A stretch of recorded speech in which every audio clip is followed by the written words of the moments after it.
Halo, perkenalkan nama saya Indah Rahmadani.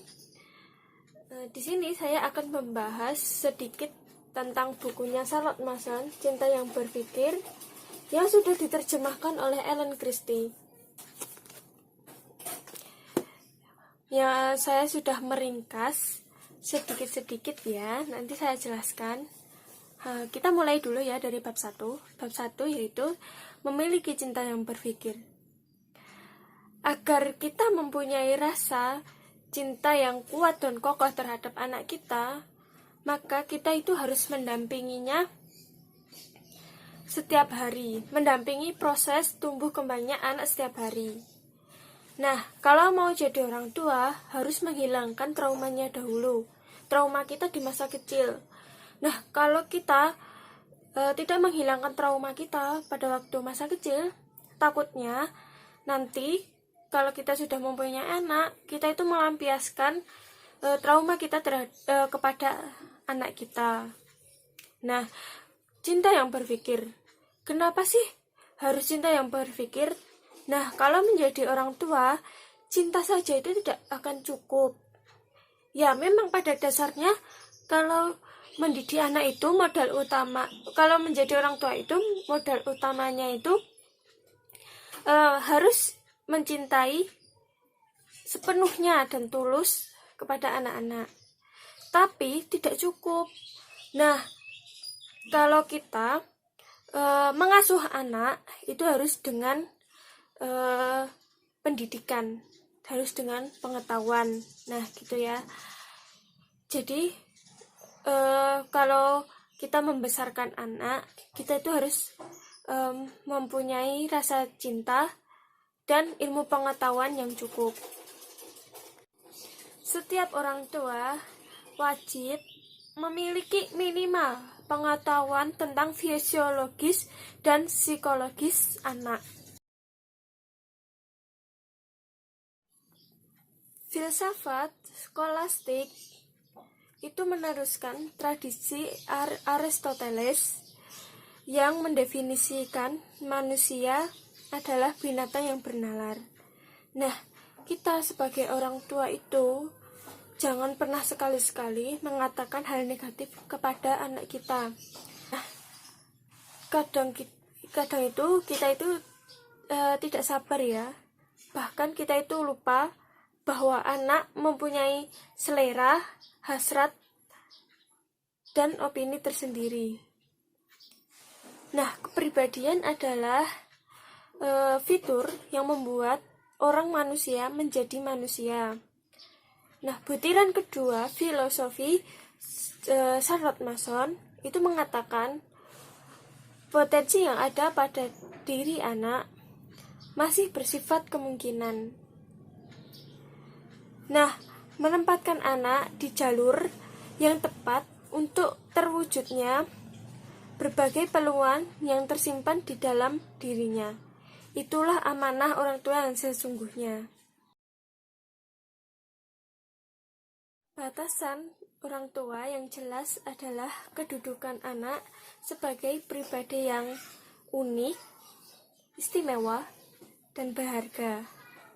Nah, orang tua yang mulai melanggar batas-batas otoritas anak, yaitu mulai memanipulasi rasa takut dan atau mengeksploitasi rasa cinta, hasrat dan cinta untuk memenangkan ketaatan pada anak. Jika orang tua memutuskan suatu masalah padahal anak itu mampu memilih atau memutuskan sendiri, itu termasuk pelecehan hak anak dan melanggar batas otoritas anak. Nah, dibutuhkan seni memimpin dalam rumah tangga ini ya, dibutuhkan seni memimpin. Nah, kenapa dibutuhkan? Karena anak-anak itu agar mau menuruti dan memilih sendiri apa yang dia mau. dan dengan senang hati akan menaati peraturan tersebut. Seni tertinggi adalah memerintah tanpa terlihat memerintah. Rumah tangga yang bahagia adalah yang sedikit aturan.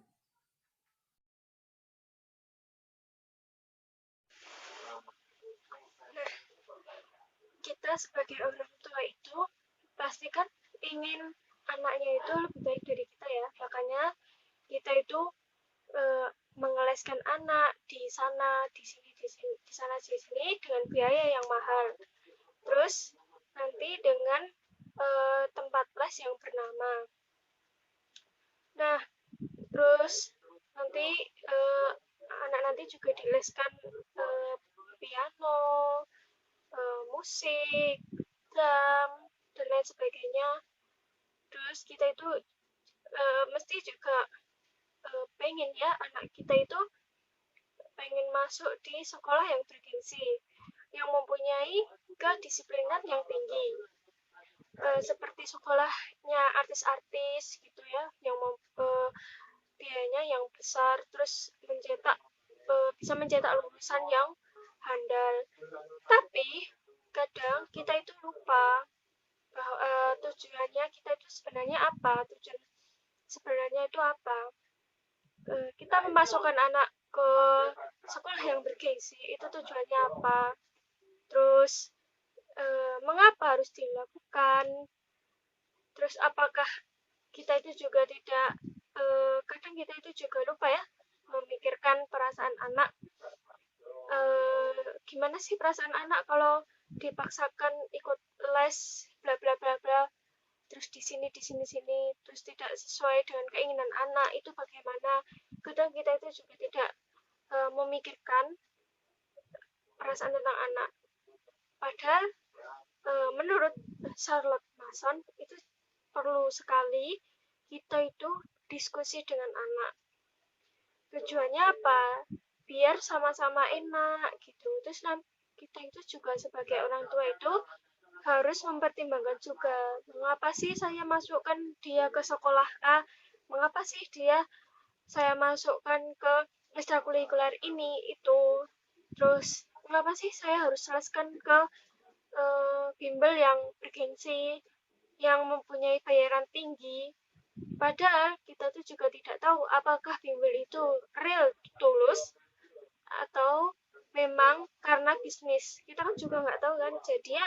Jadi sebagai orang tua itu harus selektif dalam memilih untuk pendidikan anak kita.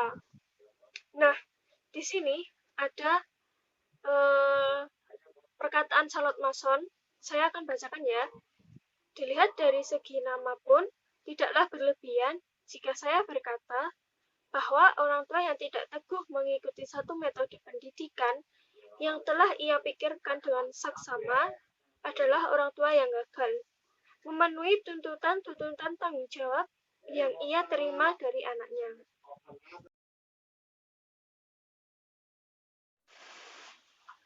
Ada satu ilustrasi menarik dari buku Dunia Sophie karya Grader.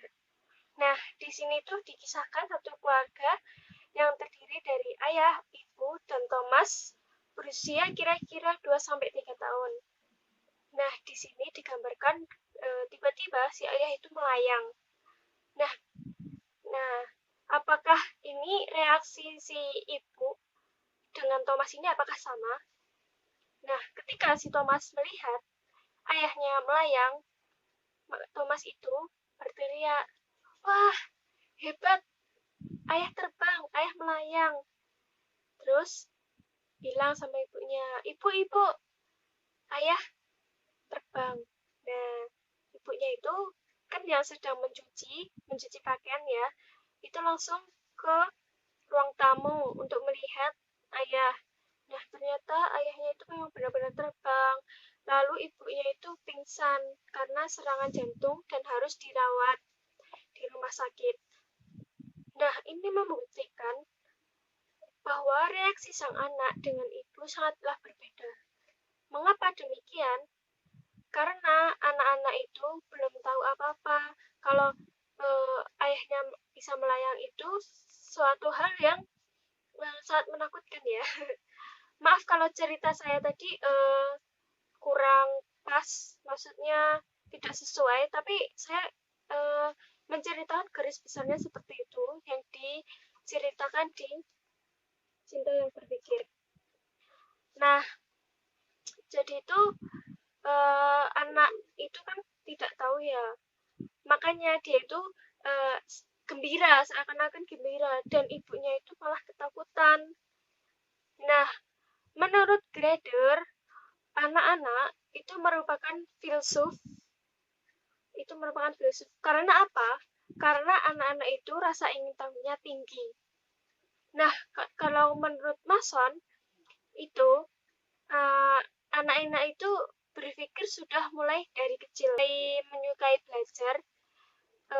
Ya, meskipun kita itu tidak pernah, kita itu menyepelekan ya belajarnya anak-anak. Kan kalau belajarnya anak-anak itu kan dengan gimana sih caranya menggunakan sisir, gimana sih cara menggunakan sendok, gimana sih cara makan, gimana sih cara berjalan. Terus kalau ada anjing itu kan pasti senang sekali ya. Pasti anak-anak itu bilang guguk guguk. Nah gitu. Kalau ada kucing pus pus meong meong. Nah gitu kepada ibunya. Nah kita sebagai orang dewasa itu pasti merasa bosan ya.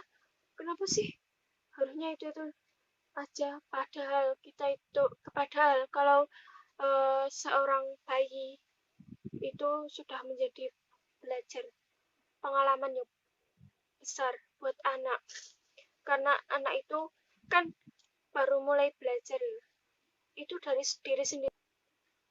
Nah, tugas pendidik itu bukan membuat cinta belajar, tapi memelihara rasa belajar dari anak yang sudah sejak lahir ada.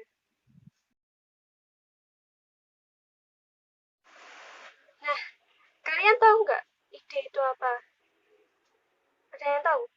Nah, ide itu adalah sesuatu yang mengaktifkan benak ditransfer dari pikiran satu ke pikiran lain sebagai imaji mental. Nah, orang tua itu sebagai inovator untuk anak. Yang artinya bukan berarti inovator itu menjadi orang lain untuk mencontohkan anak. Anak itu butuhnya kita itu menjadi diri sendiri.